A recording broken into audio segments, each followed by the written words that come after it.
What does it really mean to be an American? Is it where you were born, the language you speak, what color your passport is? Or is it something deeper, a set of principles you sign on to, a promise between you and this country? Because what I'm about to tell you, it tears that promise to pieces. I'm Michael Fanone, and this is The Michael Fanone Show. Now look, I didn't come up in some immigrant rights think tank. I spent 20 damn years in law enforcement. But when I see something this dangerous, this un-American, I'm gonna call it what it is. And yeah, it's personal. You know, my Italian grandfather, Tony Fanone, came to this country after the Second World War. He left behind a country shattered by fascism and came here chasing a promise that if you worked hard and swore allegiance to the United States, you could build a better life.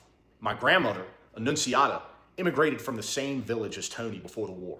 By some twist of fate, they both ended up in the same steel mill town of Farrell, Pennsylvania. Annunziata, or Nancy as she was known in the States, was as gentle and soft-spoken as they come. Tony, on the other hand, was a little bit more like me.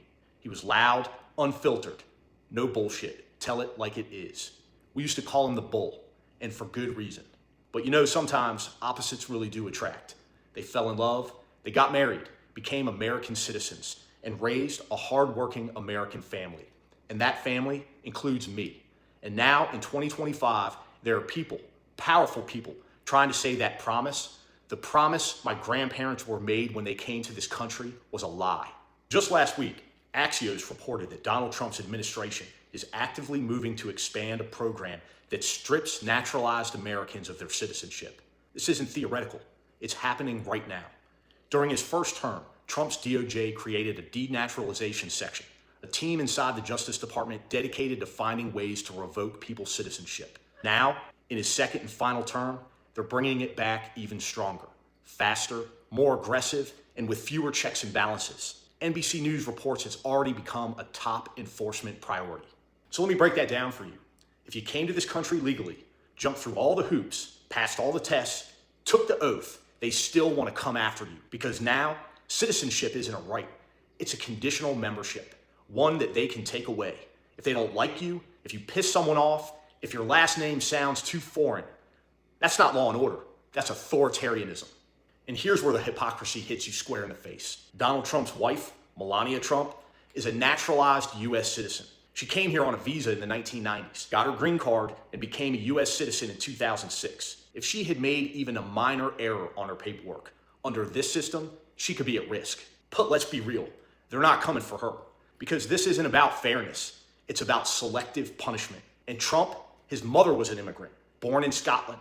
His grandfather, a German barber who immigrated to the US in the 1880s. So when Trump talks about protecting America, he's not talking about people like Melania or his own family. He's talking about you.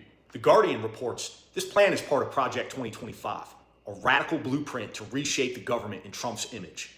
It includes expanding denaturalization, purging federal employees, and consolidating power under the executive branch. This is how democracies slide into authoritarian rule, one group at a time, one citizenship at a time, until none of us are safe. My grandparents believed in the promise of this country, that if you did it the right way, you were one of us. Now they're saying that promise only applies to some of us. If you don't look the part, if you don't vote the right way, if your name makes the wrong people uncomfortable, they want to erase you. Citizenship is meant to be permanent. It's supposed to be sacred. It's supposed to mean something. But Trump and his team, they're turning it into a tool, a weapon, for revenge, for exclusion, and for fear.